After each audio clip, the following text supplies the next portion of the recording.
For plebs, by plebs, dropping the Bitcoin-only signal. Pleb Underground. Welcome everyone to the Pleb Underground.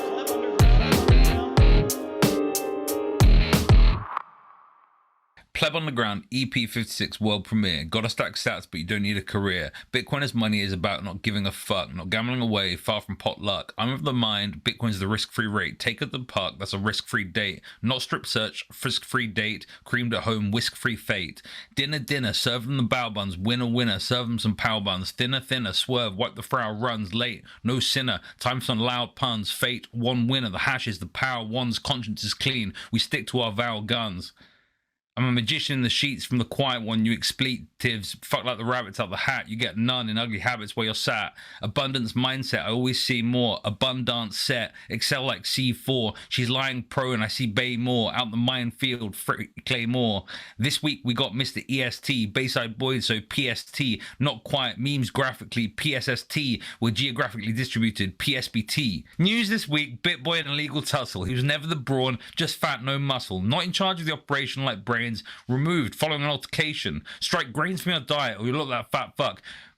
Craft new recipe like Heston in the Fat Duck. She keeps me waiting and I test her patience. Accelerating, +1, family occasions. She prays for money and eternal, be riches. He slays in her honey, eternal he twitches. Pot of honey, pot of gold. I'm the Bitcoin bard that you know that's bold. You know I'm bold, but I'm more like italic. Fuck shitcoins.com and fuck you Vitalik. Holding court like Bitcoin ballers. Strike one, shitcoin maulers. Chi-town where he's from, sigh, frown. Meditate like Om. Transactions verified are unforgettable. Mining invalid blocks is regrettable. My work's undoctored. Just chat, no GP tricks. Still can't believe we now are at 56. Absolutely awesome, Walton. I just realized I'm learning about your sex life through your rhymes, which I don't know if that's good or bad. Anyways, joining us today is fellow Bitcoiner and pleb and content creator. We've got EastSideTony. Tony, man, thank you so much for joining us on Pleb Underground. It's absolutely awesome to have you. Good afternoon, fellas. It's my pleasure, man. Thank you. Very nice. Absolutely, man. Absolutely. All right. Without further ado, we are diving into the numbers. Yeah, the numbers, of course, brought to us by TimeChain Stats and TimeChain Calendar. Phil, what do the numbers look like this week? At the time of this recording, the block height is 809,911.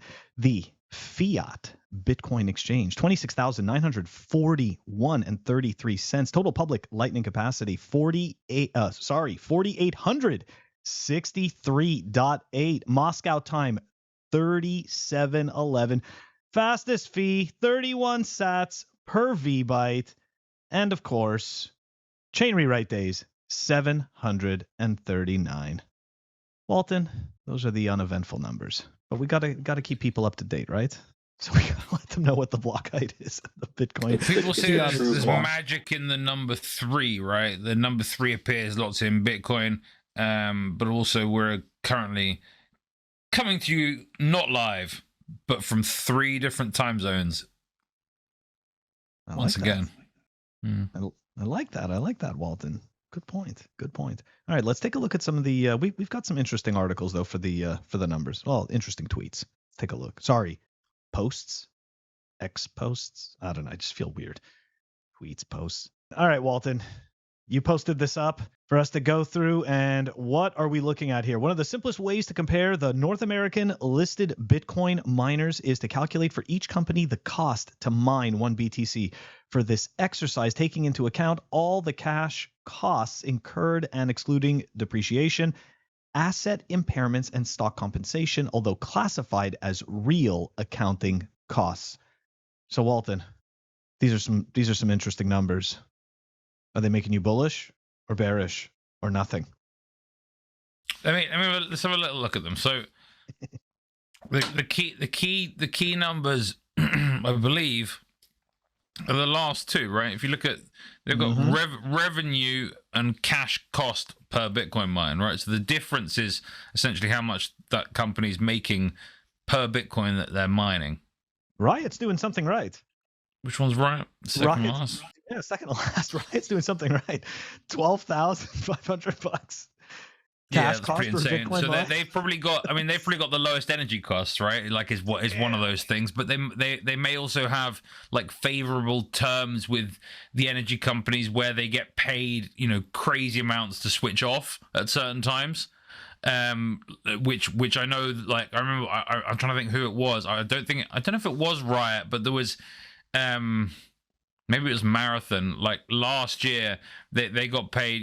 It's like millions of dollars to switch off the mines for, and like sometimes that can actually be, I think more profitable than just mining. But like it's obviously it's not the case the whole time. It's also not the case that the power companies are willing to do that. They only want to switch you off for a day or something, or 3 days or whatever it is, because they've got some other problems with the grid, and so there's these big mining operations get paid by electricity grids essentially extra to do that kind of first responder, releasing more energy, more electricity kind of back to the network. And so actually people who talk about Bitcoin miners reduce the what's the word, like the reliability of energy networks, I would argue quite the opposite. In this case, you're essentially having a giant reserve capacity that can be used, sure, at a cost, but a giant capacity that can switch off and provide power for other people in times of emergency, which is something I hadn't really thought about a huge amount with Bitcoin mining, but it is quite significant. I think certainly in places in Texas over the last year. Just piggybacking on what Walton was saying, I mean, you increase the base load on the system, and it smooths out the peaks and the troughs in the system. So like here where I'm from, Walton, 60 hertz is what we run off of, right? And where you're at, it's I think 65 or something. I can't remember if it's more or less over there across the pond, but I want to say 50, but I'm not sure. Some of it's 50, some of it's 60. But so, it's certainly the bigger difference is we run 240 volts, right, and you guys run 110. Correct, right? So what happens is if there's a spike in the load, then the Bitcoin miner can just turn off instantly. As to if you wanted to ramp up another generator, that actually takes time. Right, so that time is the service that the Bitcoin miners are providing. So it's instant, turn it off, then you got all that extra juice, and that's the service that they're providing, which I think it's a very valuable service, because if you increase the base load, then theoretically you will not get these spikes, and you'll get them, but it'll be smoothed out. So I know down south here in California, the people down south make too much. It's basically a desert, right? So they have solar panels, and these solar panels create too much energy for that region, and they have to sell some off. They have to pay Arizona to take energy from us. So it's just ridiculous, the incentives that are in the system right now. So I think Bitcoin miners do solve that problem, and this is a great example. I wasn't aware of that between Arizona and California. That's pretty crazy. Was not aware of that. All right, well, moving on to our next piece here for the numbers. Okay, we've got this from Documenting BTC. In 2011, Bitcoin crashes below $20. In 2015, Bitcoin falls below $200. 2017, Bitcoin tumbles below 2K. And in 2022, Bitcoin plummets below 20K. Notice the pattern? All right. So I got to be honest. There's a 4-year gap, and then a 2-year gap, and then a 5-year gap. Like what? There's no what pattern? The only pattern is the number of zeros. So realistically, if you're going to, at some point we reach a price we're that's 10 below times more than the 200K. previous price. Fuck me, it's stock to flow, Phil. Like Jesus. It's just funny because I mean that, based on that, it's like, what's the next number in the list? Well, the next number in the list is probably 200K. So. I think 69,420 first. All right, you're saying 69,420. All right, EastSideTony. Before 200K, certainly. Like that's just mathematical certainty. What if we skip right over 69,420? What if we go to 69,421? It just doesn't even happen. It doesn't No, price at that point. What if 1 Bitcoin equals 1 Bitcoin? And we stop thinking about the fucking fiat cuckery that's going on. I don't think in fiat anymore. I base my time in Bitcoin. I agree. I do agree with the basing the time in Bitcoin. Unfortunately, do you currently sell your time for shit. Bitcoin, Tony, or do you save in Bitcoin? I save in Bitcoin, and so then you do care about the fiat price, because how much you're able to save depends on how much you're able to buy, right? With your fiat that you get. I don't left need over anything anymore other than to pay rent. So, which right now I haven't been working for months, so and I'm taking care of my daughter, right? So, like I said, I appreciate that Bitcoin gives me the power to do that. And, you do have to have a good financial plan. You do have to be responsible and have a budget. But I think Bitcoin, as soon as you start learning about Bitcoin, Bitcoin will push you towards those things that most people do not understand. Even people that go to college, man, they don't know what money is. They don't think about it. And I always just like to tell people, hey, how do you denominate your time? That is absolutely by design. That is, I always think back, I don't know about you guys, but what I got, I mean, I did economics twice in high school, right? Did economics in grade 8, and then they gave us economics again in grade 10. Okay. So by the time we got to grade 10, our economics class consisted of understanding essentially like basic accounting, right? Like very basic accounting, and then equities. That has nothing to do, like we should have all been learning over there, like what life was going to cost, right? Like we should have been learning over there, like how to write checks, like understanding that credit cards, like they should have been explaining compound interest. You know what I mean? Like they should have been explaining the traps. Like I just think that it's by design, right? That we don't understand money. I asked this question to like older Bitcoiners, like the boomer Bitcoiners, and they're right there in the same boat. But nothing has changed in like the last 50 years, other than, when you go to school, you get taught to be a good little worker, and don't disobey the person in charge. And just a lot of people, that's when they come to my meetups, I just tell them, hey, how do you denominate your time? In dollars?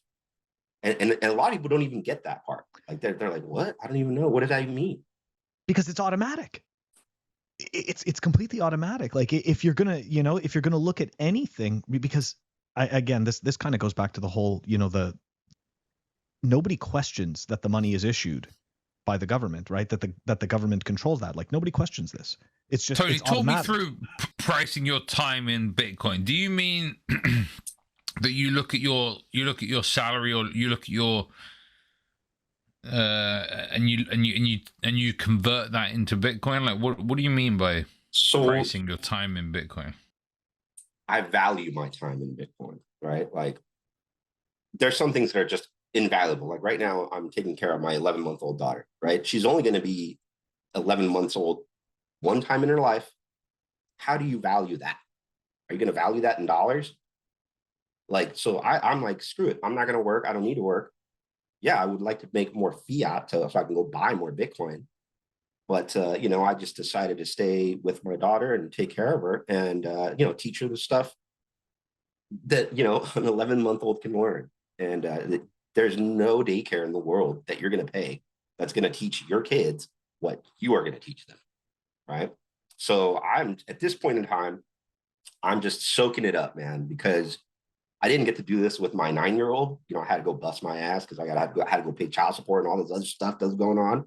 But that's the whole fiat wrecking ball. That's the whole fiat minefield that the system is made for it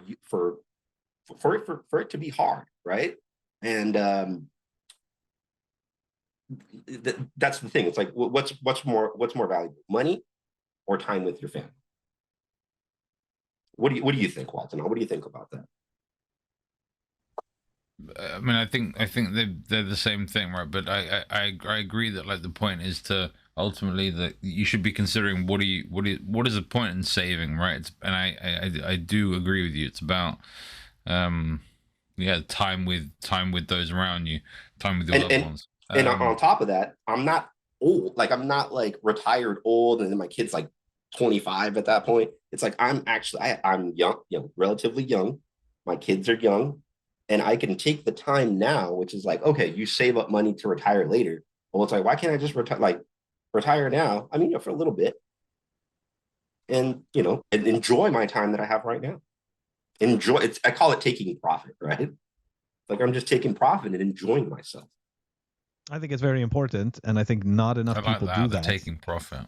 Yeah, I'm taking profit. That's and the way I taking look your at profit it. in time, Yeah. right? Time that you're never going to get back. So if you ask me, like, hey, look, if you have the means to do it, and you have the proper, like the proper plan and the proper discipline, why the hell not, right? Nobody knows how to live this life for you better than you, right? Like I know a lot of people are going to pretend and stuff like that, but at the end of the day, like, you know what I mean? Every single person is an individual. As much as they try to cram us into a whole bunch of different labels, like we're all individuals, and nobody knows how to live this life better for you than you. Yeah, so, Bitcoin, man, good for you, man. Bitcoin gives you the power to manipulate your space and time, right? And Agreed. it's different for everybody. It's not going to, and this isn't going to last forever either. Like as soon as the kid starts going back to school, boom, I'm going back to work or something, You But, can't do nothing. Right. Like doing nothing sucks. Like, so. Also, it's like, yeah, it's I have this like, oh man, I gotta go back to work. I gotta go make dollars, right? Like, but and then he's like, no, shake that off. Like, it's like there's internal struggles with me, right, in my personal life, but it's different for everybody. Yeah. Don't forget to take profit, folks. There's no shame in taking profit. There definitely isn't. All right, guys, that wraps up the numbers, and we are moving on over to the Fireside Chat. The Fireside Chat is brought to you by CipherSafe. Check them out at cyphersafe.io. You need something indestructible to store your Bitcoin seed. Store your seed in the Cypher Grid, and it comes with an awesome little punch tool. Check it out at cyphersafe.io. If you appreciate fine craftsmanship and you want to support fellow Bitcoin artists and Bitcoin creators, check out the Bitcoin Rouleau triangle. That's right. It is 16 ounces of solid titanium, 4 inches by 4 inches by 4 inches. Check it out, the Bitcoin Rouleau triangle from cyphersafe.io. Welcome back to the Fireside Chat. This week we have Mr. EastSideTony, Bitcoin Twitter contributor, legend out on the West Coast, east side of the Bay. I'm guessing is why we're EastSideTony. But this man is I believe he runs some Bitcoin meetups, and he's certainly kind of is a I'd say a key Spaces contributor. Not that I've done Spaces for a little while. What's it like down in the Spaces trenches these days, Tony? Oh man, I haven't messed around with Spaces for a while either, man. It was just fun back when it first started. Now I'm back in the day. Yeah, after they let everybody join, it's just what's the fun in that anymore? Right now, I'm working on the podcasting 2.0 open podcasting ecosystem. That's what I'm focusing on. And yeah, it's EastSideTony. I'm a Pleb at Defend the Network, which is my one-man band. And I gang up with the Bay Area Bitcoiners. I run the San Jose Meetup. I try to do it once a month. And we have one later today, actually. And we just move it around. But the Bay Area Bitcoiners, shout out to Billy Magdo. He's the one that got me involved in it. And we're just a loose organization of people around the Bay that run meetups. Do you guys have like a central, do you have like a website where people can go and check out? Check out BayAreaBitcoiners.com. Okay. Billy runs that We're website. gonna add that to the show notes. Thank you. Thank you. Yeah, it has all the meetups here in the Bay Area, and dude, it's like the furthest meetup from here is about 3 hours away. So it's a huge swath of land on the North Bay, South Bay, East Bay, and even out into the valley. So I've checked out some of your content on No Agenda Tube. what's it called? Mr. Robot bugged me quite a bit to get on that, and I suck. I've only uploaded one episode there.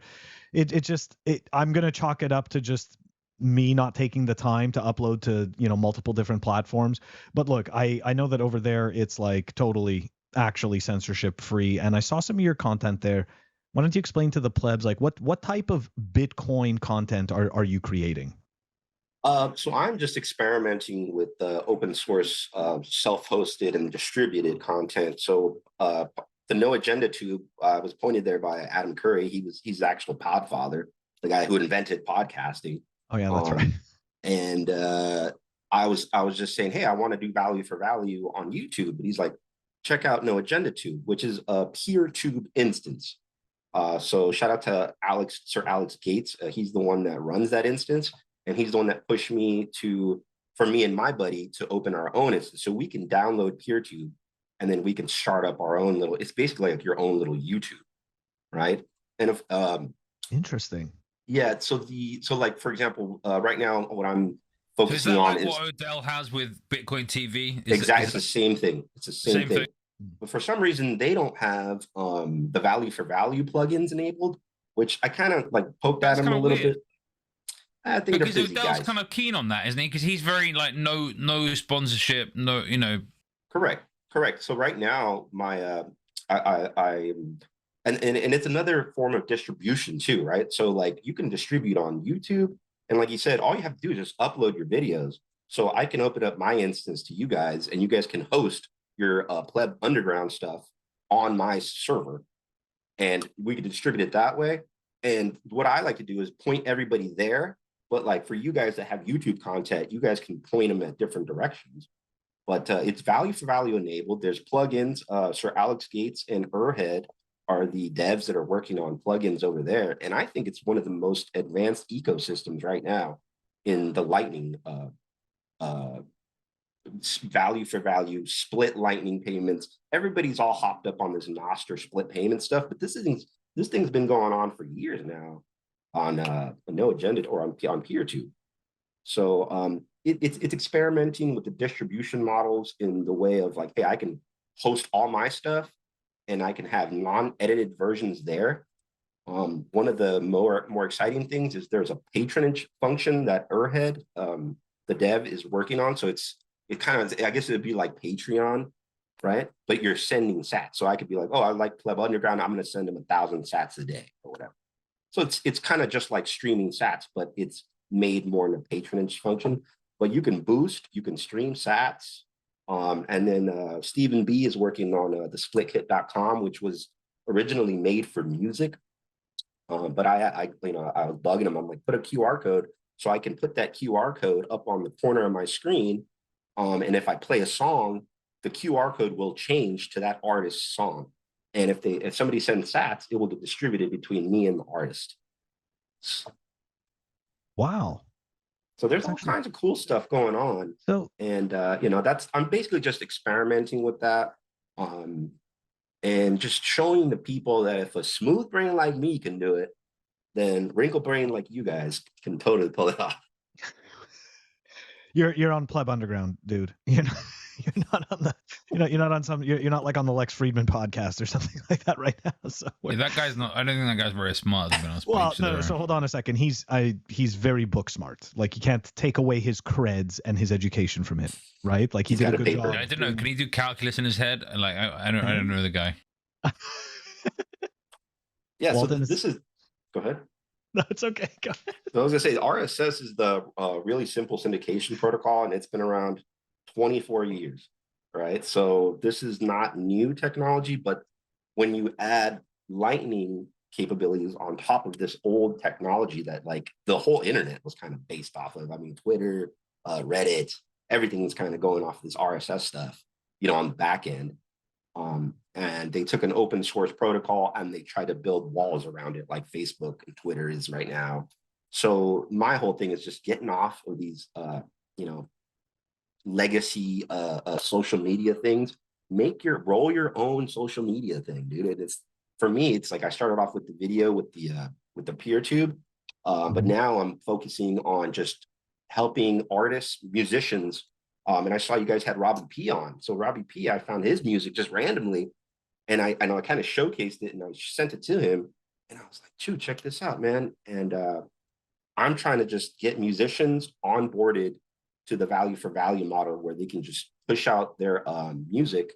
I will host it for free, and I take a small cut of any of the value that gets sent. But 94% of the value will go directly to the artist. I take 6% just for the hosting stuff, because you know I'm paying to host the content. But I'm hoping that this will push, basically, because I think music is going to bring a lot of people into the Lightning network, and musicians are busy making good music, not learning about Lightning. But it's kind of one of these things that it's a little passion project I'm working on. You know, I'm trying to bring people's awareness out, like, hey, you don't need to give the music industry 95% of your revenue, and you're only going to get, you know, X amount of revenue. Have you guys heard of the Ainsley Costello thing that's going on right now? Ainsley Costello is this young up-and-coming artist out of Nashville. She's like pop, I would call it. I don't know exactly what the genre is, but I've been speaking with her manager, and it's crazy that I think it's something like 5-6 years, you know, she's got deals. She's a pretty good artist. She's got deals, but she hasn't made what she made in 1 month of value for value content distribution. So she's the first artist to reach like 1 million sats sent through the podcasting 2.0, you know, open podcasting protocol. Yeah, it's crazy. So it's opening the artist's eyes to be like, hey, we can cut out the middleman, which is the record industry, and then, you know, we can capitalize on that. So what do you think right now? Because look, I can honestly say this, right? The value for value stuff, like when I first got started doing this, you know, getting your stuff on Anchor FM, having to provide the links, you know, doing some minor configuration with that, and then also I also got like a Get Alby account. Like there was like a whole bunch of steps, which, don't get me wrong, were not difficult, you know, once you know what they are. But one thing I found to be a challenge was just the fact that like there's nothing like, number one, you don't have like, I found like there just isn't the audience yet, right? Like it's building. But the other difficulty that I had was that like it's not exactly streamlined, so to speak. So I don't disagree with you, right? That like, yeah, 100%, like it can be done, but like there's a lot to be said for the simplicity, right, of the user experience, and it's just, I think that's kind of, that might be where we're, you know, like where we're lacking. You know, like we need to have, I think we need to have this kind of like this nice type of user experience that, number one, makes it simple for the content creator to upload whatever it is that they upload, but also simple for them to take payments, like not having to go and do like lots of configuration, installing multiple pieces of software and stuff like that, which I know is getting better, but I do think that is, you know, it's one of the challenges. It's the same type of stuff we saw like when the internet first got big. And I remember getting on, you know, like you'd go and get on your computer, you'd have to first go and connect through some piece of software and then go and open your browser. You had to configure it. Like your modem was annoying. Like there was all kinds of stuff which hampered the user experience, which of course got flattened out. But anyways, like that's just kind of so far my, you know. Yeah. I agree with everything you said. So like Anchor, first of all, that got bought up by Spotify, and they're trying to build their walled garden. But as you could, I don't know if you're up on the Spotify news, but you can't monetize the network. They were paying certain creators like guaranteed payments. So that's definitely just whatever. It's a whole nother avenue, right? But the thing is that also, if you pop off and you do start becoming popular, then they have certain rights to that content. So that's one thing. Of course they do. So this is where I come in, and this is where I'm throwing it out there. My email is EastSideTony@gmail.com. If anybody wants to get a hold of me, I will host and I'll do it that's why I'm trying to help artists. And you know, I'm taking a 6% cut, but that way the artist gets 94% of the value streams. But also, this is what I was saying earlier about the distribution model, right? So you could distribute it onto one of these value for value systems, and you could also distribute it to just a regular legacy platform, right? And, you know, it for me, it's just bridging that gap of making it easier for people. And, you know, I guess Wavelake would be one app, notable app right now, and they're doing value for value. But there's some things that they could do better on. Like they could have boosts enabled. And yeah, like, but they're a site where you can go up there and they're taking 10%. So, right. So they'll take 10% just because they made a front end where you can just upload a file. So yeah, no, it's getting better every day. And I think that the hosting companies are going to catch on to this. And then they will realize that, hey, if they just take a cut of the value stream, it's more profitable in the long run. Yeah. Yeah, I think you make some good points. I think that the future really is decentralized when it comes to these things, especially when you see how well, you know, how far along these user experiences have come. But yeah, do we have any idea how much money YouTube takes, like, as a cut of YouTube? We don't do the promotions yet. We haven't turned on. No, I know. I don't mean for I'm us. Just saying for us, like we haven't turned it on, so we have no clue. Fuck that. I just mean in general, like, you know, YouTube is one of the biggest advertising platforms in the world, right? Like based on how much they sell versus how much they dole out, I'd be intrigued. But well, look what they're doing to Russell Brand right now, right? So the original thing that got me, because I was doing my Defend the Network stuff on YouTube, but I got censored. I was doing a live stream. I got censored live, and they didn't even ding me, which was kind of like insult to injury, because I couldn't even, you know, bitch about it. They cut the stream short. I had a 30-minute recording, but they only uploaded 20 minutes, and that's a lesson learned on my end. I didn't record it on my end. So it's just kind of like, oh man, this sucks. And it's like, you're kind of like getting gaslit right there, because you can't even complain about it. You don't even have a ding on the record to say, hey, look, what'd you guys do this for? And it was just this weird thing. And I was like, you know what, I'm just going to stop doing this on YouTube. I'm going to go ahead. And that's when I found the No Agenda Tube and the PeerTube instances. And then that's where I ran with it. And I was like, dude, it's already value for value enabled. I mean, why not? Right. And then what's the worst? Like for you guys, that's why I was asking if you do live shows. So one thing about the podcasting 2.0 protocol is that, like, if you start doing a live show and you have like a Podverse, which is like a Fountain, I think Fountain FM is also doing it now.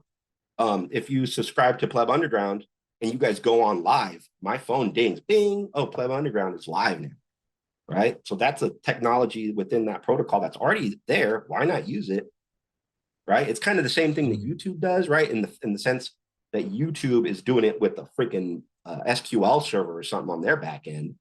But this is working on a distributed Lightning RSS protocol. I was like, what's going on? It's I get excited because I think it's literally like the bleeding edge of Lightning payments. It's interesting because on one end there's you that's excited about this, right? That's talking about the bleeding edge, and then of course there's the people, you know, the shillers of wares, you know, that are like, nah, that there's zero adoption there. We need the shitty JPEGs and the BRC20 tokens and all of this fucking crap. It's like, let me give you guys some breaking news of some a little info. A little birdie told me they actually scrapped Bitcoin Magazine actually kind of delayed an Adam Curry article that he wrote for them about music and podcast, everything I'm talking about. They delayed that in order to publish like a Wavelake article. And it just begs, it makes me think like, hey, are the big bucks kind of stepping in here and be like, oh, this open source stuff? On the website or the magazine, just to be clear, because they're two separate entities. On the magazine, like on the printed magazine? Yeah, I haven't gotten my new... We know people there. We know those guys. We'll go talk to them. We'll go talk to them. Exactly. Like I get the website. The website and the Twitter is run by BTC Inc. Like and the magazine is run by the magazine and BTC Inc. Affinity Scam magazine. And I haven't talked to anybody yet. Let's just put it that way. Voice in Bitcoin. It's just interesting. We're gonna get shit from David Bailey again when he's drunk. He's gonna be like, guys, I don't care. Talking shit about me again. Why didn't you publish Adam Curry's article, David Bailey? Why? you know, he checked out our show, so he may check it out again once he hears that we're talking shit. He'll be like, "What did they say this time?" Hey, it's So, not yeah. talking shit. This is No, a no. fact. You're asking a one I valid know. question. They have the Wave Lake article on the new printed issue, the one with Crypto Graffiti's a cover. So I still haven't gotten it yet. So I don't know, but this might want to make me cancel my subscription, guys. It's pretty upsetting. All right, you heard it here. You heard it here first, folks. David Bailey, get on that. All right, so look, EastSideTony, where can everybody find you? We're obviously going to put the links in the show notes, right, to your stuff, but right now for the listeners and the viewers. Yeah, one EastSideTony at gmail.com. That's my email, and one EastSideTony on Twitter or X or whatever they call it now. I'll give you my Nostr so you can put it up in the links, and I'll give you my my PeerTube instance. Thank you. Link also. Fantastic. Absolutely awesome. All right. That wraps up the Fireside Chat. And we are moving on over to REKT. Up next, we have REKT, sponsored by Represent. If you don't want to get wrecked, where Represent? Go to representltd.com and use the code PlebUnderground to get a discount on all of the goodies, apparel, accessories, and more. You know, items looking almost as cool as this super limited edition Represent item that I'm currently wearing. Had to be there. Sorry, guys. But yeah, if you want to buy something nearly as cool, please go to representltd.com and use the code PlebUnderground. Welcome back to REKT. First, we're going to look at the influencer. Now, who are the influencer? They are people who make things go viral and take money out of your pockets. They may do this indirectly, right? Who shilled BlockFi, right? Ooh. Nick Carter, Pomp, Dan Held, McCormack, Scott Melker, Jason Williams. I don't know who Cryptos R Us is, but certainly the rest of them are spent. You know, they're very visible characters. None of them are plebs, right? Like these are all kind of I have this theory, right? There's this Gigi's number. If you have more followers than Gigi on Twitter, then you get bought by some corporate interest, some shitcoiner, and it's kind of proven to be true. I think, like even Adam Back, right? You could argue he's been bought by, you know, Tether, Bitfinex, etc. But and certainly, you know, the bullish calls you see often come from people who have vested interests into liquidity coming into Bitcoin, right? So like they might be, they may own, you know, equity in an exchange, or they may own, I don't know, MicroStrategy, or like, do you know what I mean? There's different kind of people who are incentivized to pump the Bitcoin price, and to pump other things. To me, like there's almost nothing worse than shilling custodial services in Bitcoin, because it's meant to be used without custodians and without intermediaries. And quote Alan Farrington, like where does the yield come from, right? It comes from the pockets of the, you know, stupid people, basically. And it's sad because all of these guys are still sitting pretty, right? And it was Jason Williams, it's, you know, joking, oh, like can you guys live on $100,000 a month or something? Like these guys are all doing perfectly fine, but the people who aren't are the people who get wrecked following them, right? The people who buy all these terrible NFTs, the people who put their money into BlockFi, etc., etc. And it's they still seem to kind of be there, right? Like Pomp does his circuit, Peter McCormack does his circuit, Nick Carter, like they all kind of seem to keep coming up. Will it forever? Like do these characters you know, continue to be speakers at conferences? How does it go?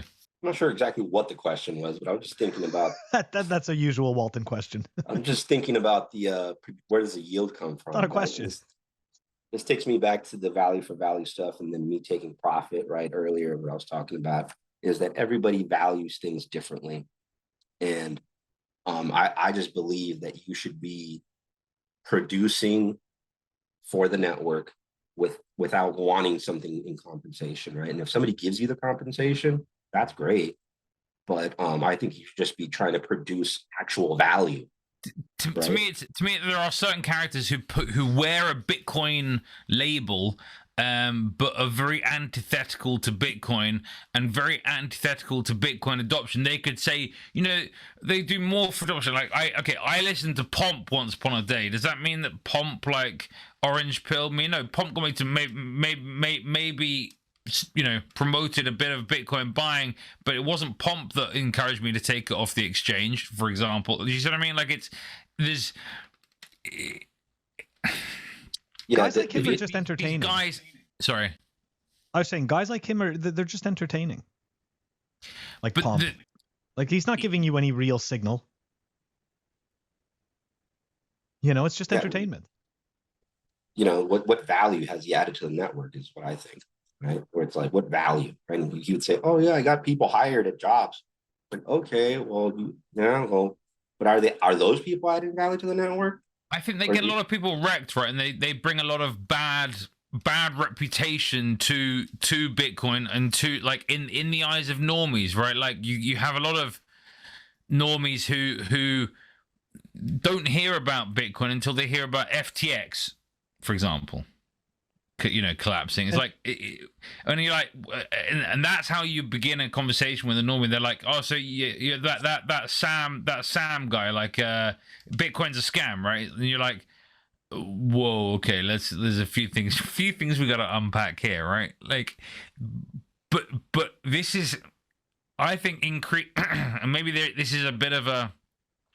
To me, this is potentially the biggest attack on Bitcoin today. Is this social attack of framing Bitcoin in the media in a way that actually isn't just, you know, it is this dangerous thing, but also there are lots of people getting wrecked on you know, nearby affinity scams, right? If you put enough people off, you know, we don't.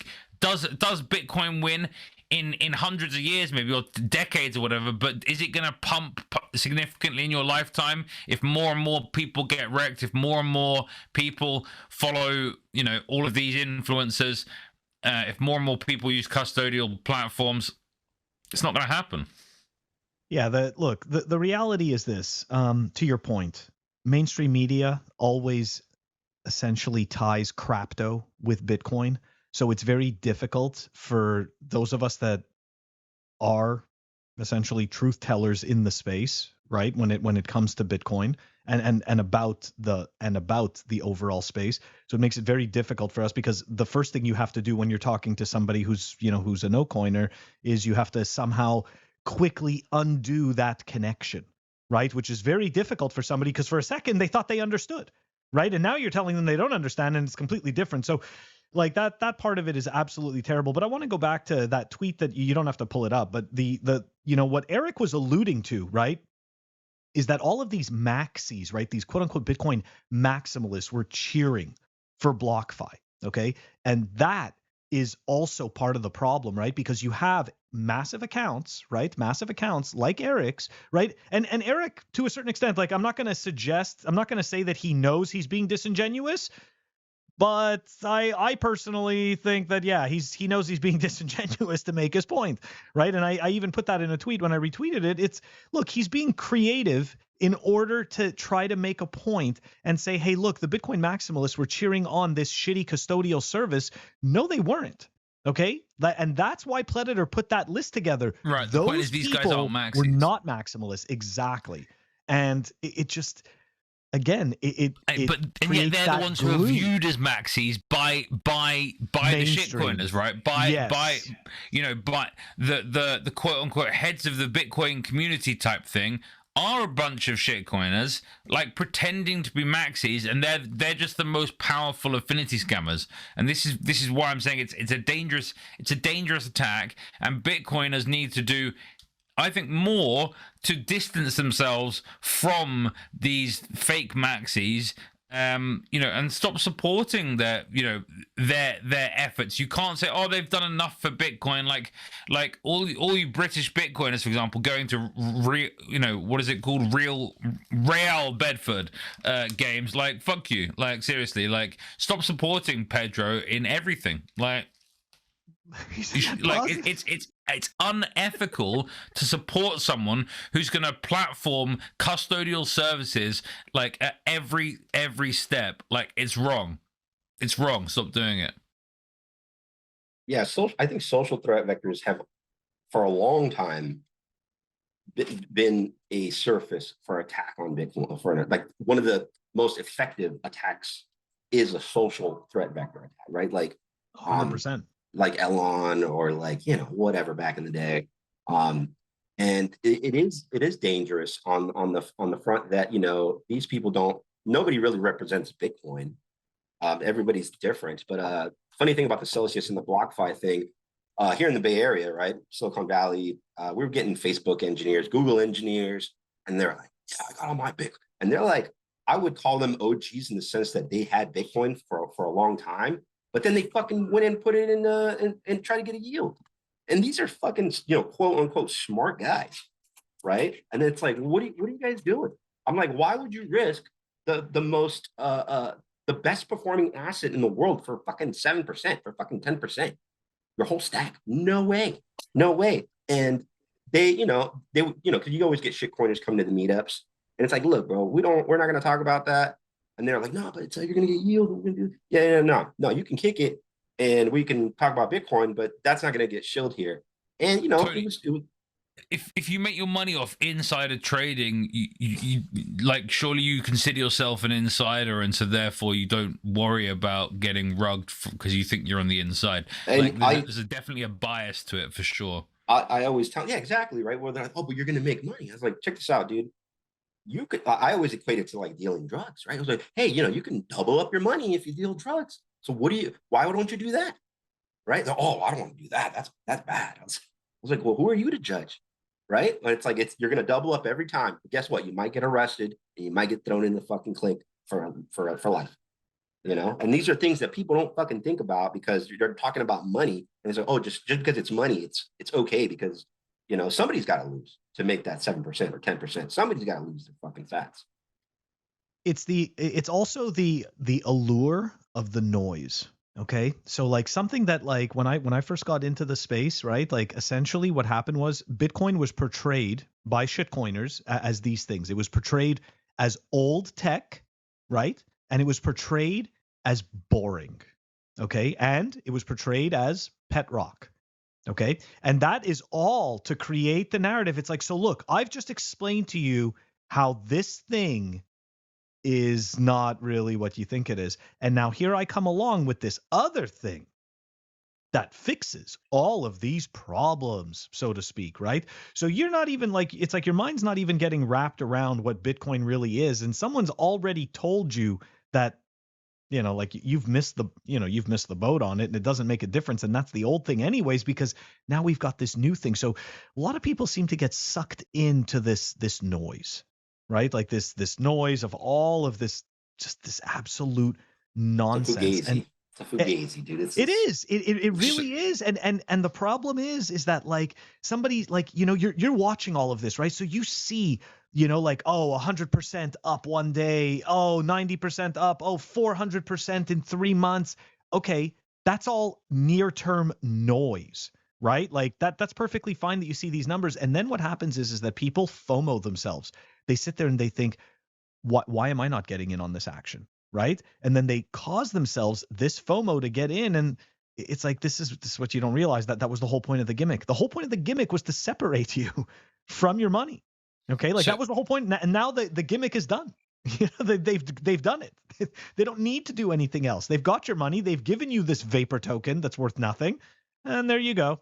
It's just so brutal. And it's so tough to get people out of that mindset and to think more of the low time preference, the reality of, hey, if you held Bitcoin for to 6 to 8 years, you'd be sitting on an average of 200% per year, just way more than that 6% you're getting from this shitcoin Phil, I don't thing. think the 200 thing's accurate anymore. I don't think it's even like 100. I don't think so either. But like, so what you're saying, Phil, is that we should be having a riot, but we should also zoom out and remember that Bitcoin isn't a sprint, but it is a marathon.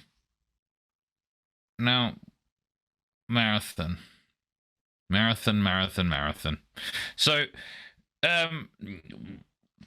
a little lesson on Bitcoin mining, right? A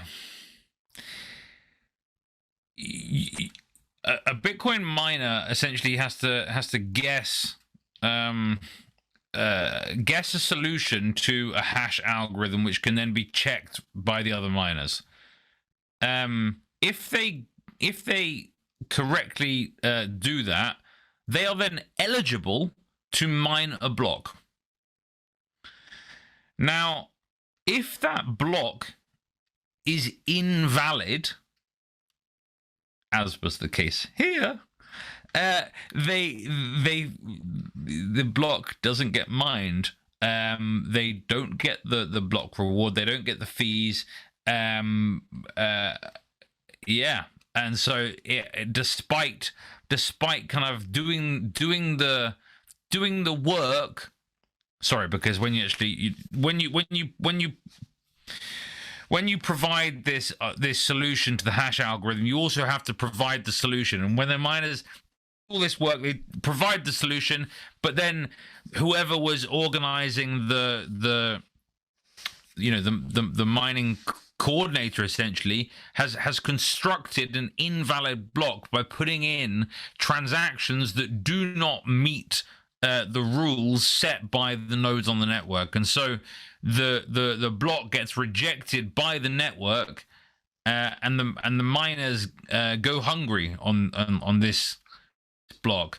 Now, why did this happen? They claim it happened essentially just unfortunately they're doing some experimental things, and somehow that got into production, but they then said something like what was their wording here, that it was not an attempt to alter anything, and it was not an attack, and there's some interesting phrasing as to like what happened. Were they just unfortunate, or were they trying to do something shady? What do you think, Tony? They were trying to number ordinals, I think. I didn't know about this until right now, but that's that broke crazy. too, by the way. That broke doing? also. Binance broke ordinals, by the way. I don't know what the hell were they doing. Like what? And it was Binance that did it. Are you serious? Yeah, it was Binance that did it. They moved their coins from the cold wallets. So that's gone. There you go. That's a shame. Nobody thought that was going to move, and then it moved. Wait, so they had some coins in a really old wallet, and so that was some like what? That was the last thing. Yeah. That was the last thing get wrecked, shitcoiners. But going back to it, Tony, I don't know if you wanted to add on what you were saying for the marathon stuff. No, I don't know exactly what happened, but it was just kind of like, well, if they didn't experiment, why didn't they make it fucking open source public? Like, where kind of shady shit was going on. Right? Anytime some shady shit like this pops off, it's always bad news. Like, dude, and then they're gonna say, they're gonna go the Roger Ver route, like, oh, your funds are safe at the exchange. Like, oh, what's going on? Yeah, I got to agree. It's so look, it may not seem shady, and maybe it isn't shady, but I will say this: their follow-up tweet explains how the bug originated out of their internal dev environment. And I mean, if you've done any kind of coding or anything like that, like, so usually dev environments are sandboxed. Okay, so because you don't want it to affect, like they said, it doesn't add up, right? No, it just doesn't add up. So why would anybody care about a dev environment? Number one. Number two, why weren't they just using testnet Bitcoin? And also the other thing is this, right? It's like that's how Bitcoin works. They mined an invalid block, and then the clients rejected it. And the fourth piece of it is that I think it helps reinforce that the miners are really just slaves to the clients, as much as people don't want to believe it. but they are. So Yeah, that, if you're- They're if solid workers, thank you. sorry, workers. My bad. I'll just knee-jerk reaction, smooth brain take is it's either you're cheating or you're not. Really, I mean, Right? What were they doing? It is that Yeah. binary. No, Yeah, so there what is are an they doing? aspect of let me be clear. There is an aspect of like that miners do construct blocks differently, right? And they Sure. have to because otherwise there would be what's the word? Like they're miners are always seeking to improve the game theory under which they play, right? They're always looking to improve efficiencies, and one way they can do it is by trying to maximize the fees that they're earning on a particular block, and that will come by fitting in certain transactions. And I guess if you're dealing with shitcoiners, maybe some of that value exchange happens off chain, and so therefore it won't necessarily be the ones that seemingly have the greatest fees on chain. So there are going to be different ways these miners construct blocks. Sometimes they're going to be doing experiments that pushing to production seems like quite the error. Someone made a comment in the thread about the BlackRock fork, like seeing if they, like you testing out the BlackRock fork, right? Because obviously people have seen the percentages that BlackRock owns of the publicly traded miners, right? So people are creating the connection that like, oh look, BlackRock is buying up all the miners. One sec, can we Yeah. just make a point here? Because I think I've made this point previously, like Sure. and it's a nuanced point. Does BlackRock own everything? Well, if you go with the not your keys, not your coins aspect, yes. Do they own everything? No. They're like largely like they own they have a bunch of like index funds and mutual funds that all invest in all of these publicly traded things. And so if you are like the majority of the money in equities globally, I believe is in things like index funds, certainly, and mutual funds. And so you have like all of these shares already kind of sitting with these big asset managers, because that's who has the funds that everyone's investing in. And so it's kind of a pooling. There is a centralizing aspect to it, but who's custodying their own equities? I don't think anyone is. Nobody But is. you're saying it's all just BlackRock IOUs. owns BlackRock owns 110% of the market. Is that what you're saying? No, I'm saying like they own like 5% of everything, because people put like all of their money into funds that BlackRock have, etc. Do you see what I mean? Like it's all just a bunch of layers in TradFi, right? Like it's all just like a bunch. It's just layers of custodians all the way up. Exactly. Right? Layers all the way down. Exactly what it is. Exactly, layers of custodians. Layers of custodians. All the way down. Yeah. Yeah, well, so we have one final story, and of course, it's about everyone's favorite custodian, and of course, the most safe custodian in all of the world. It's so safe, it's named Fortress. Except they fucked up, right? And they double fucked up, because then they were going to get bailed out, and then Ripple said, no! So why did Ripple say no? Probably because they did more due diligence than Corey did. Wait, what? Unlucky. Like, I'm sorry, like maybe Swan's gonna have to do like multiple like payouts on this. Like, you guys are gonna get wrecked, and people, please stop buying your Bitcoin through Bitcoin only marketing wrappers for shitcoin stacks. Yeah, I think it's that was pretty brutal when I saw that come across yesterday. So Ripple pulled out, and the funny part of it is that they're not stating what the reasons actually are. So there's no like at this point. My honest opinion is that there's more shoes to drop, right? Like there's something. I had a funny theory. It was like, what's that? Maybe Garlinghouse just wanted to play like the CZ to Corey's what is it? Damn it, I've lost it now. FTX or whatever. FTX, right? The sound, like, as if, like, yeah, like, you know, like Sam almost got bailed out or what? Like, I don't know. It's funny. Well, it looks like an attack at this point. I'm not too familiar. I've been kind of off of X for, I mean, I haven't really paid attention to what's been going on. I just kind of briefly caught wind of it. But yeah, no, it seems like an attack, right? Like but just from what I know, what do you guys think? So okay, so this is the interesting part. Ripple Labs still loaned the money to Fortress, so they've still loaned money to Fortress. If I understood correctly, that loan is still going through, right? They just backed out of buying the company. So it's like, you're good enough for us to lend, to you, but there's not a chance you're coming under our ban. That's a confession of economic hitman. Is that what's going on there? Right? It's like, but I mean, look, I already, I mean, it's no secret. We've talked about Fortress here before. We've talked about Prime Trust here before. Like we didn't trust them.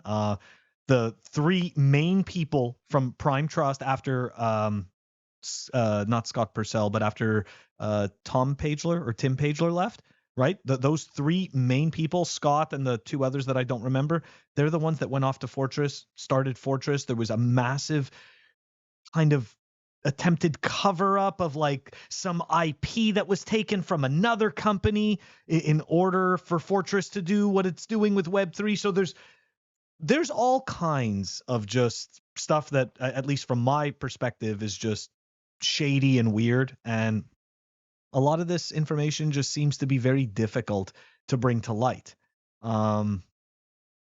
And yeah, the reason it doesn't get brought to light is because we're about the only show that told Swan to fuck off when they offered us money. Like in Bitcoin, there is Pleb Media and there is corporate Bitcoin, and if you take sponsorship from corporate Bitcoin, maybe you'll start taking direction from corporate Bitcoin too.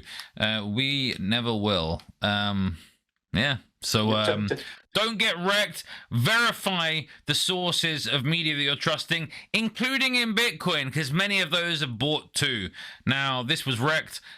All right, we are moving on over to the Hopium. The Hopium!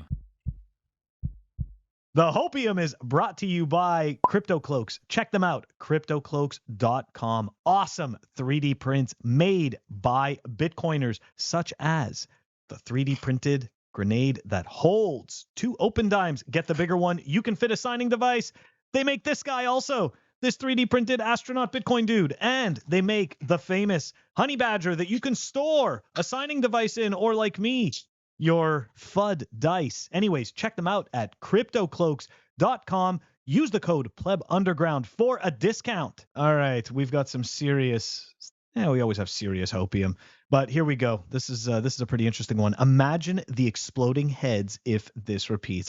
The past cycle stuff is, I find, like some of the best quality Hopium. Like I feel like I could resell that shit. Anyways, yeah, Bitcoin... I mean, it used to get me. Past cycle stuff right? used to, like, I think past cycle stuff used to get most people. Yeah. If they're honest, like, but like, I think if you're quite honest, I know it's like, once you've been in it a few cycles, you're like, who gives a shit.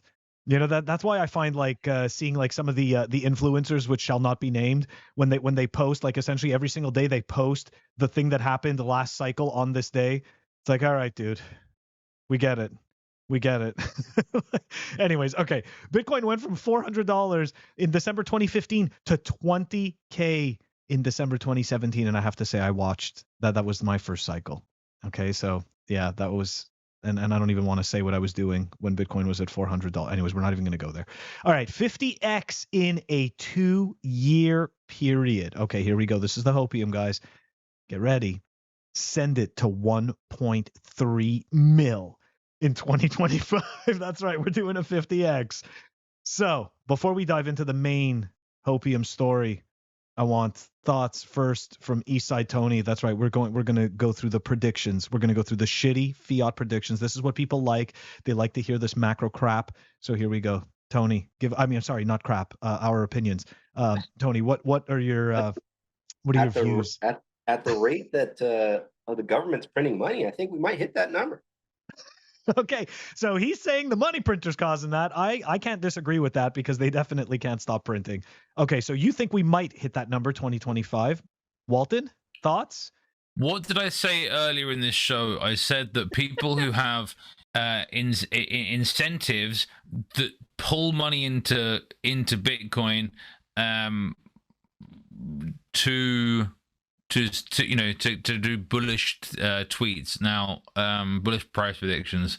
You could also argue that people who work for companies like Unchained, who do Bitcoin-backed loans, may also have an incentive to tweet out bullish numbers, because if you think the price is going up, then actually getting a Bitcoin-backed loan is a good idea. But if if the price could go down, then are you going to be sufficiently collateralized? I don't know. Yeah, people talk their incentives. I think once again, who the people you see with these bullish price predictions, they are people who work for or get paid by exchanges, custodians, and other people with vested interests in people making short-term financial decisions, even if it's with a longer-term view. Very well said. Very well said. And you know what? On the heels of that, we are going to go take a look at our main Hopium topic, which is exactly that, right? A person that is definitely incentivized to give the rosiest type of views possible, okay? And to essentially are incentivized for grabbing some of that new money, right? That dumb money coming into the ecosystem. That's right. Mark Yusko, for the people who don't know, right? Mark Yusko, I think, is the what is it? I call him Mark Yucko. Mark Yucko. Anyways, he's the head of Morgan Creek Capital, I think it is. Yeah, he's Jason Williams and Pomp's boss. That's right. That's right. And the people who shilled BlockFi, by the way. So it's very interesting, Walton, that you had that during the fail, because Walton and I don't actually check notes before we do the show. So it's kind of funny when we end up in unison. So let's dive into it. Mark Yusko on Bitcoin's future. Crypto protocol investing 2024 price target. This is the pure mainstream media hopium, okay? It pretty much, it's like eating McDonald's. So here we go. Mark Yusko is incredibly knowledgeable, right? So we're building up the creds. He's very knowledgeable. He knows what he's doing. He's been here before. He's a multi-millionaire. He's made a lot of money. You should listen to him. He knows what he's doing. Okay, so he's knowledgeable on the history of the internet. Knows stuff before Bitcoin. Okay, and the ways that Web 1, Web 2, to Web 3 have evolved and created investment opportunities, to Walton's point. As the founder and CEO of Morgan Creek Capital Management, Yusko sees opportunities to invest in the new wave of growth. The price targets from Yusko don't come from pure speculation, but rather from underlying values of comparing Bitcoin to gold, or looking at the upcoming Bitcoin halving and fair value of the leading cryptocurrency. It's the only one. There's Bitcoin and there's shitcoin. This is part of the mainstream bullshit that they do, that wraps, right? It gives shitcoins that Bitcoin wrapper. Anyways, Yusko believes Bitcoin will replace gold and began buying the crypto for Morgan Creek in 2018. We never sold any of it. We won't sell any of it for a long time. He doesn't have to. He just creates shitty financial products that wreck snoobs. There you go. It's fantastic. Doesn't need to sell the corn. It took me 5 years to convince my clients and others I wasn't crazy. This magic internet money wasn't just crazy stuff for drug dealers and terrorists, which is the typical thing that we always hear.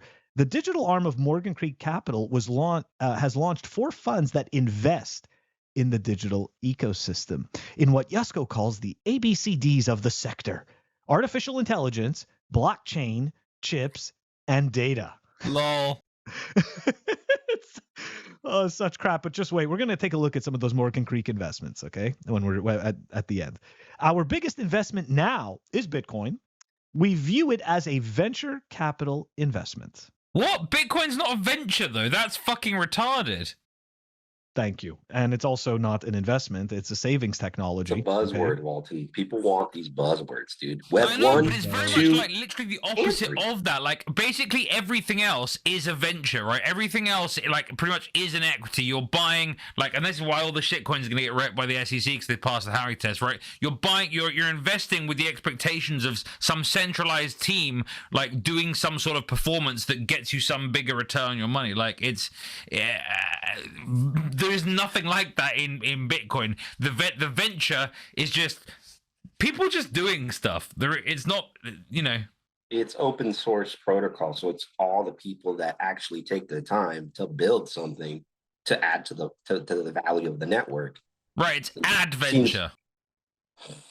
I like that play on words. And so here we go. We're going to finish this up soon. Essentially, now this is where we continue to remind everyone how Mark Yusko knows what he's doing. He was early. Yusko said that he was an early investor in internet technology with investments in companies like Yahoo, eBay, and Google. He noted that investors faced limitations in the avenues available for investing on the internet being confined to applications rather than an overarching technology. So what he's doing here is he's setting the stage for you to not just, it's not just about Bitcoin, but he's setting the stage for you to buy shitcoins, right? Because he's talking to you about all of these base layer technologies that people didn't have access to, right? So you start thinking about the shitcoins as the Googles and the eBays, which they are not. Okay. In the digital age, this new protocol stack, Bitcoin, I believe, is the base.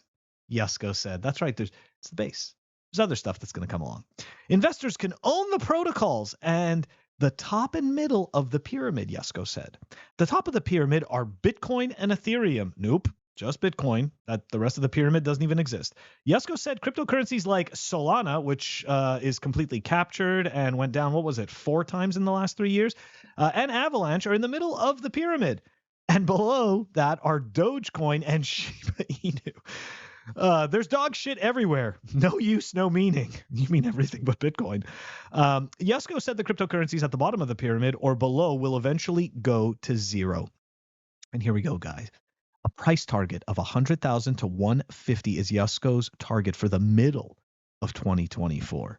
While Yusko doesn't see Bitcoin hitting $1 million in the next 2 to 5 years, he says it's feasible down the road. Now, I just want to go take a look, guys, very quickly.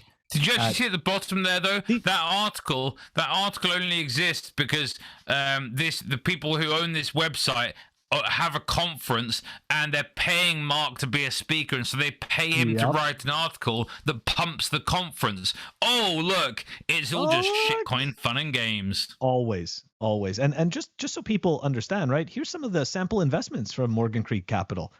Oh, Ethereum, BlockFi, Masari, right? And what did you say, Walton? Masari's what? I think they're like a crypto hedge fund or something. Like, again, Kyle Samini. You know, he goes and he shills all the shit coins. He's always reminding everyone how Bitcoin's old. They're starting to get arrested now, aren't they? Like didn't what's his name, Suzu or something, get arrested? Yeah.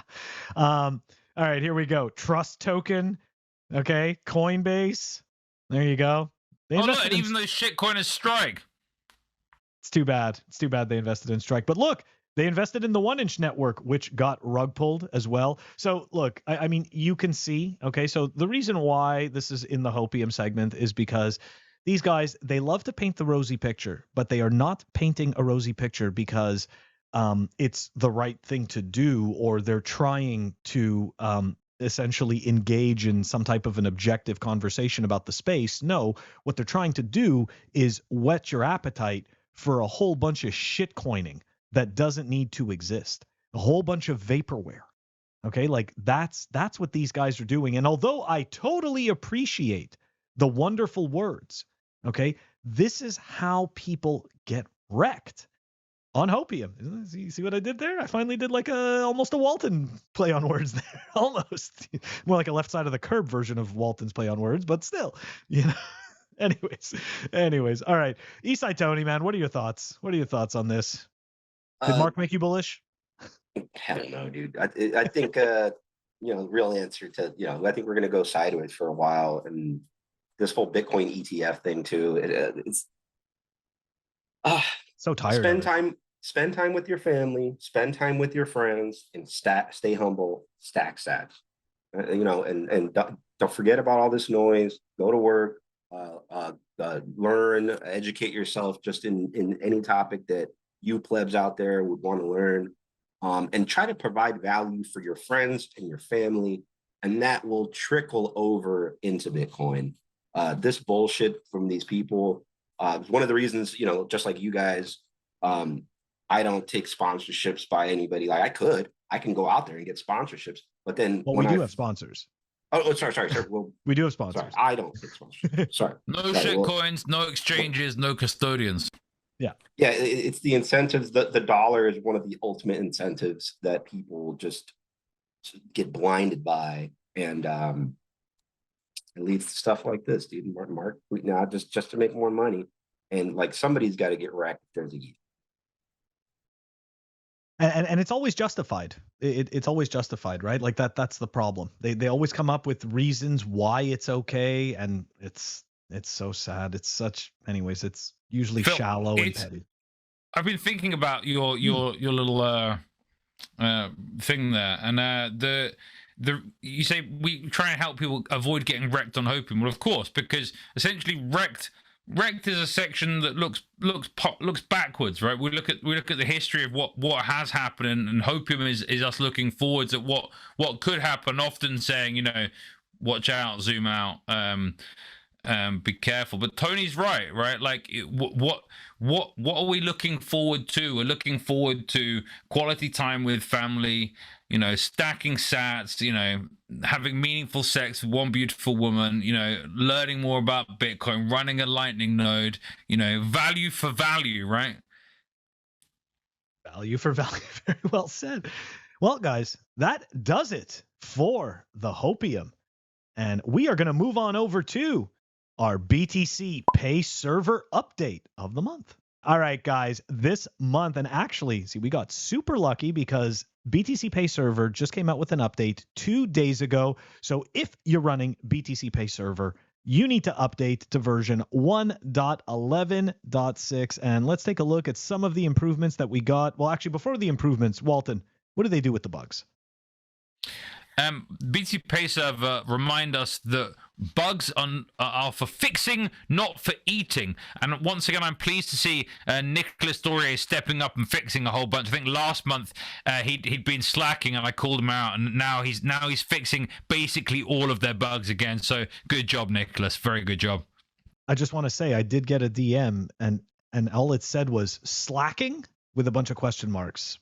Just saying. So yeah, let's take a look at that. So we've got 2 fixes over here with some HTTP errors. We've got some improvements for the receipts, and it looks like we're doing a little bit more here on currency exchange. So guys, that's BtcPayServer. And in case some of you guys don't know this, okay, BtcPayServer is not just for businesses.